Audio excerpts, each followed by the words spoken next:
Welcome to the podcast, Let the Prophets Speak. Today we continue our study of Sefer Mishlei, the book of Proverbs.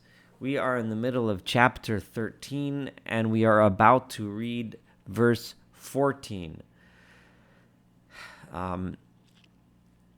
Let's get right into it. Torat Chacham Mikor Chayim. The Torah, the teachings of a wise man, is the source of life. This is a theme and an idea that's been reiterated over and over again. Following the wise and proper path, that is a source of life, of living, of happiness. But lasur mimokshe maves, and it helps us turn away and stay away from the traps that lead to death. Seichel tov, proper sense or proper wisdom, yiten chen, gives a person chen, gives a person grace. When a person lives a life based on proper sense, good sense, seichel tov, that person has grace, that person is looked up to, people appreciate them. But v'derech bogdim, but the way of those who rebel, those who want to go their own way, against common sense, against good sense, Asan is harsh. Asan is often known from the Torah as a nachal Asan, a harsh or a rocky, what's it called? A nachal. I'm forgetting a word. A wadi, a riverbed, which is just harsh, full of rocks and cliffs. So derech bogdim, the way of those that turn away from seichel tov, is Asan, is very harsh. Kol orum, anyone who is intelligent, who is smart, this is 16 now, verse 16, yaseh bedas, he will know to do things with knowledge. Uchsil, but a fool, yifros ivelas, will spread out foolishness. Rashi has an interesting interpretation of this. He compares it to two different episodes in Tanakh. The episode where they were looking for a beautiful young girl for David when he was elderly. So he told a few people to go out and look to find the right person and to find one. Whereas by Achashverosh in Persia, in the book of Esther, he says, go everywhere and get everybody. So what happens is when you're yifros, when you spread out, you end up never finding the right person. Similar to saying, if you want a plan to go right, only the people that really need to know should be in on it. But if you spread it out, then people will take measures to prevent you from being successful. When too many people know, you'll never be successful. So spreading out foolishness is the path of fools, doing things wise, speaking and consulting only with those that really have to know and be part of it, is a proper, smarter way to get things accomplished. Not too many important plans have been successful when they were publicized too early. Malach Rasha Yipol Bara. This verse 17 is telling us a little bit about if you choose a messenger, someone to do something for you. If you choose a malach, a evil messenger, evil being synonymous in the book of Proverbs with a person who is foolish, a person who does things selfishly, a person who lies, right? Yipol bara, he will fall into evil. In other words, he's not going to fulfill what you do. He's going to find some other thing to do to ingratiate and to enrich himself, and he's not going to fulfill that which you're sending him to do. But vitzir emunim, a trustworthy ambassador, marpe, brings healing. So a trustworthy ambassador will do more than just fulfill what you sent him to do, but he will actually use his own initiative to have an even better outcome than you could have expected. So choosing the wrong messenger could make things worse, or it could make things better. Verse 18, Reish v'kalon porea musar, poverty and shame or humiliation or embarrassment come from someone who ignores a rebuke. This is again a theme that we've had repeatedly. For a person to improve, for a person to live a life of wisdom, for a person to live a good life and find the Makor Chaim, the source of life, right? He has to listen to criticism. You have to be humble enough to listen when people tell you criticism, when people try to correct you and try to teach you things that'll help you become better and change your ways. If you ignore it, you're going to end up in poverty. You're going to end up in shame and humiliation. V'shomer tochachas, but someone who keeps and takes seriously rebuke, yichubad, he will be honored, because he will learn the proper lessons and he will live a proper life and he will be honored for it. Verse 19, tava nihya, a desire that comes to be. This is again similar to some verses that we've had before. Back at I'm trying to remember. We kind of just had this. In verse 12 in the same chapter, Eitz Chaim, a tree of life, is tava ba, is a desire that actually comes. So here it's repeating a similar idea. Tava niyya, a desire that is fulfilled. Te'erav lo nefesh, is sweet to the soul. V'to'avas kisilim, but the abomination of the fool is sur meira, to turn away from evil. It's hard to really see the contrast and the connection between the first half of this verse and the second half. But when looking at it, you see that a person that desires the right things, right, who desires things that are actually achievable, right, it's sweet to him when he achieves them.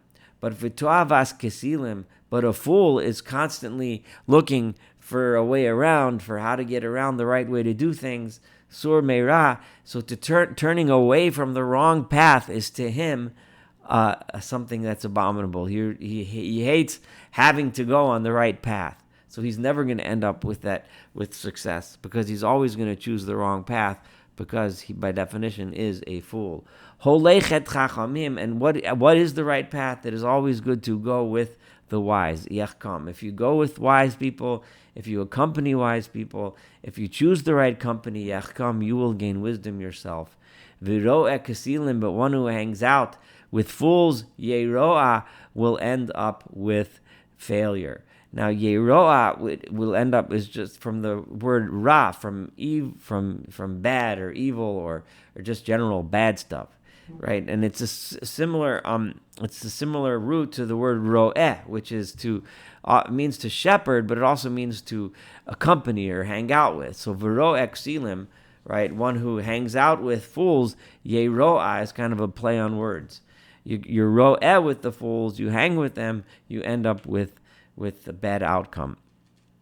Chatoim tiradei fra'ah. Sins chase the one who is bad. In other words, once you hang out in the wrong places with the wrong people, and once you choose the wrong path to go on, bad things are going to chase you. That's the payment for choosing the wrong path, is that bad things chase you, sins chase you, opportunities chase you to get even worse and worse. V'es tzadikim yishalem tov, but the righteous ones are repaid in good. Not only does being righteous have an innate reward in and of itself, but more and more opportunities to do good present themselves before you, and that itself is payment. Is yishalem, is payment for the righteous people. Tov yanchil b'nei banim. Right, it is good to give an inheritance to your grandchildren. The commentaries point out that a lot of people inherit to their children something, but something that lasts for generation after generation. And such an inheritance is only when a person that lives the proper path raises his or her children properly, so that they live a good life and they pass that on to their children, and so on and so forth. So Tov, a good person, Yanchil, will inherit to not just his children, but his b'nei banim, to his grandchildren. V'tzafun latzadik chel chotei. But the wealth of a sinner is put away for the righteous person, because the wealth of the sinner won't last. It'll go poof. The dishonesty and the selfishness and the desires of himself and his children will spend away all the money, and it'll end up in the hands of someone else who deserves it more. Rav ochel nir rashim. Now this verse, there's a lot of the commentaries struggle to really explain this verse. We're about to read number 23, but the most coherent and most beautiful, also very sad and difficult and challenging, but very an important observation from the Ralbag, Gersonides, who understands this, and the Mitzudos also goes in a similar path. Rav ochel nir rashim, right? There is a lot of food that is being plowed by those that are poor. In other words, it is the poor people who are doing all the work that are making all of this produce. Right? There's so many. Who's out there plowing the fields, harvesting the fields? It's the poor. There's a lot of food being produced by the poor, right? But who's eating most of it? Unfortunately, not the poor. And this is a situation which exists until this day. So many of the products that we have are being produced by people that hardly ever gain any benefit from all the products that they are producing, whether that's people getting paid minuscule amounts of money in foreign countries to produce the consumer goods that we have, or literally or the ochel, the food that we're eating, is picked by people who are getting paid, maybe minimum wage at most. V'yesh nispa below mishpat. And there is so much, right?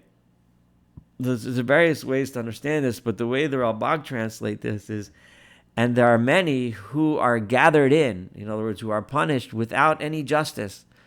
So, in other words, this is a verse that's an observation, an unfortunate observation of the world that we live in. So much food that we eat, so many things that we consume are being plowed, so to speak, by the poor people who don't gain anything, and they end up paying the price in an unjust way. That would be, according to Gersonides, the interpretation of this verse. There's others out there, but that's the one that I'm going to choose. And it really actually fits the words of the verse better than any other one that I've seen. So that's what I'm going with. Chosech shivto sonei beno. Someone who holds back his rod, his staff, sonei beno, really hates his son. In other words, when the child deserves to be punished for something bad that he did, and you hold it back, then you think you love him, but you actually hate him because he deserves that punishment. This is obviously talking in a time when corporal punishment was expected and understood. But the same thing would be today if it's not a rod, then which we now in most modern societies don't feel is appropriate for many reasons. But the bottom line is that discipline, if you never discipline, there still has to be discipline, right? And if you never discipline your child, you end up spoiling them. That lesson is still true, rod or no rod. V'ohavo shicharo musar. But one who loves his child, right, his son, v'ohavo, right, shicharo musar, he gives him rebuke soon, right away. In other words, right at the beginning and as soon as the son starts to go on the wrong path, you immediately try to correct him and put him on the right path. Early, right, does it soon, does it early, could also mean early in his life. You don't wait until he's already on the wrong path to start setting him on the right one. And then the last verse with which we will complete this chapter, Tzadik ochel esova nafsho. A righteous person eats in order to satisfy his soul. That the purpose of his eating is to satisfy the need. We eat because we have a need to eat. We do the things we need to do. We have a home because we need a warm place to rest and spend time with our families. We get a car because we need something to transport ourselves to work and to shop and to do the things we need to do. But we are not ochel because we want things that are more than what we need. Uveten rishoim techsar, but the stomach of a rasha, of an evil person, is always wanting. Whatever he has is never enough. He had dinner. The guy next door had a bigger steak than mine, so mine was not enough. I need to get what he had. He had a fancier one. I had only I have the $10,000 car, but my neighbor has the $20,000 car. That's what I need. I have a house with only 3 bedrooms. He has a house with 5 bedrooms. That's what I need. It's always techsar. It's always missing. It's never enough. But a tzaddik, a righteous person, eats and consumes what he needs to because he needs to fulfill his need, and then he's satisfied. This is, of course, a very famous verse, tzaddik ochel l'sova nafsho. It's a lesson that is timeless, a lesson that has not changed from the time this was written until today, and never will change as long as human beings are human beings. This concludes chapter 13. Thank you so much for studying this together with me. I look forward to studying chapter 14 together with you, and of course the rest of this book of Proverbs. I hope you learned something. I hope you gained something from today and from every day that you spend with me. Please feel free to comment either in the public forums online, or you can send me an email offline if you want it to be more private, to Weinrebsaul, WEINREBSAUL @gmail.com. Thank you very much and have a wonderful, wonderful day.